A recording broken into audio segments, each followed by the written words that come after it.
तो जब इसका ये बोध होता है कि ये मेरा स्वरूप नहीं है, तो यहाँ पे स्वयं से स्वयं का ये बोध होता है। तो अपने आप को भुलाकर जीव के अनुरूप या मन के अनुरूप, अपने चित्त वृत्तियों के अनुरूप अपने आप को मान बैठा है, यही अविद्या है।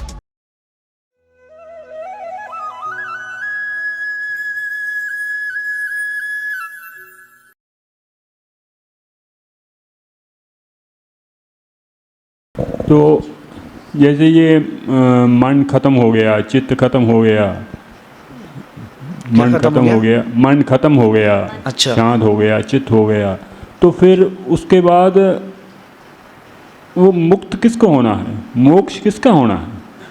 मोक्ष है ही नहीं। जब खत्म ही होगा तो मोक्ष ही क्या? मोक्ष तो मैंने शुरुआती में कहा, मोक्ष मतलब एक पद है।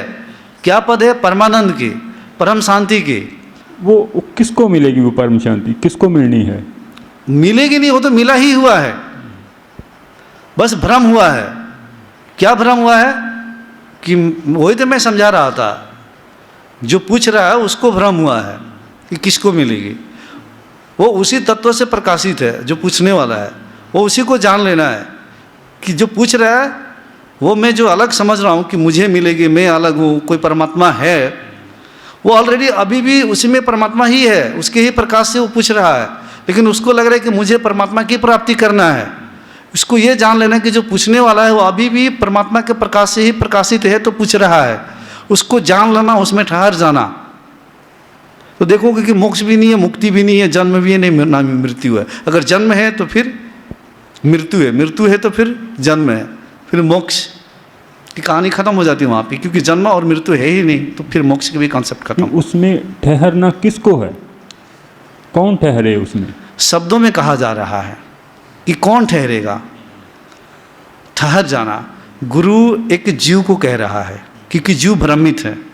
जीव को जब ये बोध होता है भीतर, अब आत्मा जो है, भूल कहाँ पे हुई है? जब प्रकृति के संसर्ग में, जब आत्मा प्रकृति के संसर्ग में आया, प्रकृति के गुणों से जब युक्त हुआ, तो आत्मा को भ्रम हो गया यहाँ पर।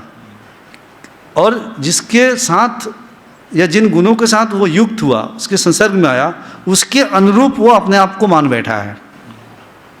तो जब उसका ये बोध होता है कि ये मेरा स्वरूप नहीं है, तो यहाँ पे स्वयं से स्वयं का ये बोध होता है। अगर कहा जाए तो आत्मा को ही, आत्मा का अपने आप में ये, अब इसको शब्दों में जितना भी कहूँगा तो थोड़े से उलझन आ जाएगा। कुछ चीज़ें मौन से समझना पड़ेगा, क्योंकि द्वैत में हम शब्द बोलेंगे तो हम एक द्वैत का सहारा ले रहे हैं, और द्वैत में हमेशा कुछ द्वंद्व रह जाता है। तो कुछ भीतर है जो इशारा कर रहा हूँ। जो जीव कहा जा रहा है ये तो चित्त है। चित्त के विकृत हो जाना हम कहते हैं, अंतःकरण का शुद्ध चित्त के विकृत। जब विकृत होता है, ध्यान से समझिएगा, जीव तो पहले जो मैं जो चिल्ला रहे हैं, जो इंडिविजुअल कॉन्शियसनेस है, लेकिन इसको जान लेना कि ये जो जीव मैं चिल्ला रहा है, ये तो आत्म तत्व से प्रकाशित है।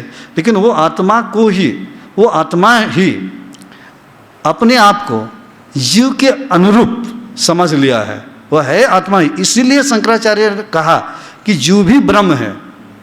लेकिन इस गूढ़ रहस्य को समझना बड़ा मुश्किल है।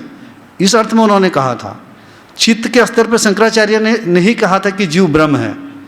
फिर तो जीव कर्ता और भोक्ता है, क्योंकि जीव जिससे प्रकाशित है वो तो आत्म तत्व से है जीव।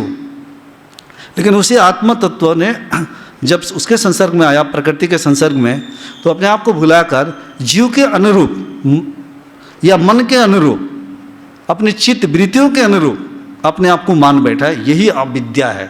यही अविद्या मिट जाना और जान जाना कि ये मेरा स्वरूप नहीं है जो अनुरूप किसी को मान बैठा हूँ। और ये कब होता है? जब सब वृत्तियाँ खत्म हो जाती है, अंतिम मैं वृत्ति बच जाता है। ये भी जब निरोध हो जाता है, एक भी वृत्ति बच गई, तो आत्मा तत्व उसी के ही रंग में वो रंग जाएगा और अपने आप को कहेगा कि यही मैं हूँ। जैसे कि वो गिलहरी ही रंग बदलती है ना, क्या है? एक गिरगिट, हाँ वो शब्द आया नहीं गिलहरी आ गया। गिरगिट को आप देखते हैं ना, गिरगिट चित्त कुछ यहाँ पे उसका उदाहरण आप उपमा दे रहा हूँ, गिरगिट जैसे अलग कलर में गई तो उसके ही रूप ले लिया, यहाँ गया तो उसके ही रूप ले लिया। ठीक इसी प्रकार से जो आत्मा तत्व है वो चित्त की जिस वृत्तियों के साथ संसर्ग में आता है वो अपने आप को वैसे ही उसके अनुरूप ही समझने लगता है। तो ये अविद्या है, भ्रम है। थोड़ा रुक जाइए आप, ये अविद्या और भ्रम है।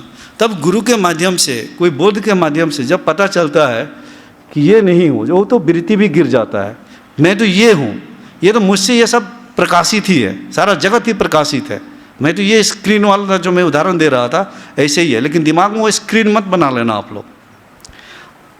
तादात्म्य ही सबसे बड़ा कारण है।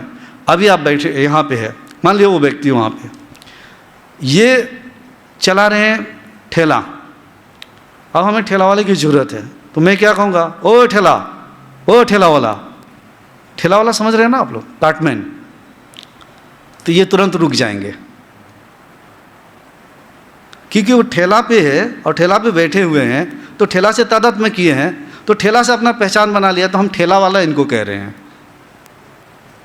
जैसे ही कुछ पैसा वैसा कमा कर आगे बढ़ गए, ठेला को छोड़ के कोई रिक्शा ले लिया, तो ओ रिक्शा वाला कहेंगे, तो वो रिक्शा वाला अब उसके साथ बैठे हैं तो उसके साथ वो तादात्म्य कर लिया, तो वो रिक्शा कहेंगे तो वो रुक जाएंगे। फिर किसी और एक जाके टैक्सी गाड़ी खरीद ली, तो वो टैक्सी वाला कहेंगे, तो फिर ये रुक जाएंगे। व्यक्ति तो वही है, जब जिस पे बैठा है, जिसके साथ तादात्म्य कर रहा है और हम उसी नाम से बुला रहे हैं, तो वो रुक जा रहा है। ब्रह्म तत्व ऐसे ही है, वो उसका तादात्म्य है प्रकृति के साथ, प्रकृति के साथ तादात्म्य है, वो सब इसी तरह से जुड़ा हुआ। तादात्म्य होते हुए भी वो तादात्म्य नहीं, लेकिन जब तादात्म्य हुआ है तो उसमें जीव की भी उत्पत्ति हुई, जीव भी आया। अब जीव को भ्रम हो गया कि मैं ठेला वाला ही हूँ, मैं इंसान हूँ, ये भूल गया मैं ठेला वाला ही हूँ। वो जिसे तादात्म्य कर रहा है उसी को अपने आप को मान ले रहा है, जिसे तादात्म्य किया उसी को अपने आप को मान लिया। वो भूल गया कि मैं इंसान हूँ। उसी तरह से वो आत्मा जो है, इसी तरह से तादात्म्य किया, अपने आप को भुलाकर जिसके साथ तादात्म्य हुआ उसकी पहचान अपने आप को बना लिया। तो इसका मतलब ये है, जैसे पहले आपने सुबह के सेशन में बताया था कि लास्ट में जब वो लॉ ही बुझ गई, बस वही अंत है। हाँ, वही मिलेगा, कुछ नहीं आपके सिवा कुछ नहीं मिलेगा। परमात्मा जो मन में हम ये कि परमात्मा आएगा मुझे कुछ करेगा, ऐसा कुछ नहीं है। आप स्वयं ही हो, आपको यही बोध करना है कि मेरे होने मात्र से ही मेरा मन, मेरा बुद्धि, विचार, ये शरीर चल रहा है। सिर्फ मेरा ही नहीं, इसी क्षण यहाँ सब बैठे हैं, ये सिर्फ मेरा सेल्फ के होने मात्र से, मेरी सेल्फ की उपस्थिति से चल रहा है। यही नहीं, पूरी सृष्टि चल रही है बस उपस्थिति के मात्र से। और यहाँ चिंतन मनन नहीं है, सोच विचार नहीं है, बुद्धि तत्व है प्रकृति में। ये सब चलायमान है, सब प्रकाशित है मेरे होने से। इसीलिए परमात्मा को प्रकाश कहा गया है इस अर्थ में, वो लाइट वाला प्रकाश नहीं। इसका पूरा पूरा बोध हो जाना ही आत्मज्ञान है। अब यहाँ पे ये सवाल खत्म हो जाता है कि मोक्ष किसको मिलेगी। वो जीते जी उसको प्राप्त कर लिया है। तो एक सवाल खड़ा होता है, अभी भी ये शरीर में कोई बोल रहा है, वो बोलते हुए भी, रिक्शा पे बैठते हुए भी उसके साथ वो तादात्म्य नहीं किया। उसको पता है मैं इंसान हूं लेकिन रिक्शा चला रहा हूं, लेकिन बाकी भूल जाते हैं। ये भूल जाना, अब कहेंगे कि क्यों भूल जाते हैं, आत्मा क्यों भूल गया। प्रकृति के संसर्ग में जब जीव की उत्पत्ति हुई इस तत्व से, इस चैतन्य से, तो ये अब सिस्टम में ऐसे ही, क्योंकि भूलने के जो मेन कारण है आपको मैं बता रहा हूँ। प्रकृति जो है विकारवान है। प्रकृति क्या है? विकारवान है। प्रकृति में विकार है, प्रकृति में गुण है, प्रकृति में ज्ञान है। और जहाँ ज्ञान है वहाँ गुण है, जहाँ गुण है वहाँ सूक्ष्म क्रियाएं हैं।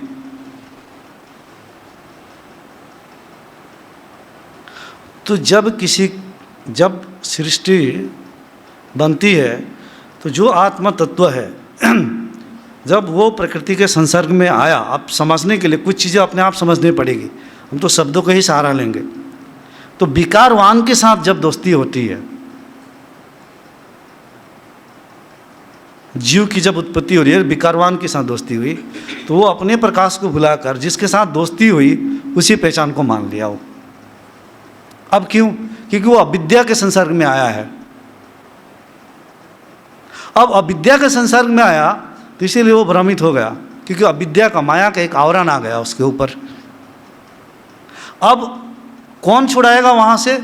वही छुड़ा सकता है जो पूर्ण कोई पूरा सत्य का बोध कर लिया है। आप तो आ गए। अब जो विकार और सब प्रकृति के गुणों से परे, सत रजस तमस इन तीनों प्रकार के गुणों से परे चला गया है, और कोई ऐसा गुरु आएगा फिर आपको वापसी करवाएगा। ये आवरण है, ये आवरण है, ये आवरण, दूसरा गुरु नहीं करवा सकता है कि तुम्हारा इससे तादात्म्य हो गया है, तुम जो सोच रहे हो ये हो, ये इसलिए हो रहा है क्योंकि ये तत्व है इसलिए हो रहा है। इसीलिए इसे सत्य तत्व, परम तत्व, अयम तत्व, अयम आत्मम ब्रह्म कहा गया है, तत्वमसी कहा गया है। क्यों? ब्रह्म वाक्य सब कहा गया है। अब वो सत्य का पूरा बोध जिसका हुआ है वही करवाएगा आपको, बाकी तो आपको इधर उधर भटका ही देगा। कहीं देवी देवता का दर्शन में, तो कहीं कहाँ, तो कहीं कहाँ, तो कहीं कहाँ। इसका आप, मैं जो कहा इस पर खूब चिंतन मनन करेंगे, खूब चिंतन मनन करेंगे, खूब स्मरण करेंगे, अगले कुछ दिनों में, महीनों में देखेंगे आप वही हो गए। इसी क्षण भी आप उसमें एक बार फिसल गया, कोई वृत्ति जो पकड़े हैं, जो पूछने की भी जो वृत्ति है वो भी फिसल गया, मतलब अहंकार फिसल गया, वो भी खत्म हो गया। आप देखोगे पूरा आएगा। जब तक पूरा बोध नहीं होता है तो डाउट होता है कि पहले के भी लोगों ने शायद ऐसे ही कह दिया, ये कह दिया। कुछ नहीं है ऐसा। ये जो मैं कह रहा हूँ पूरा का पूरा है।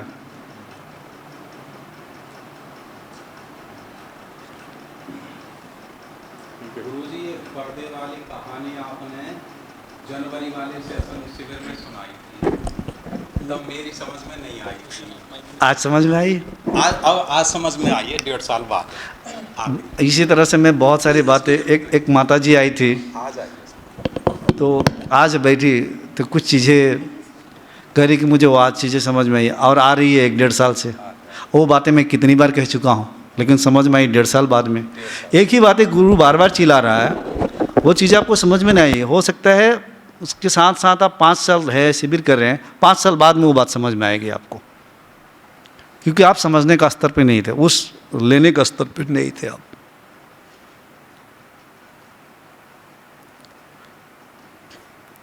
ठीक है।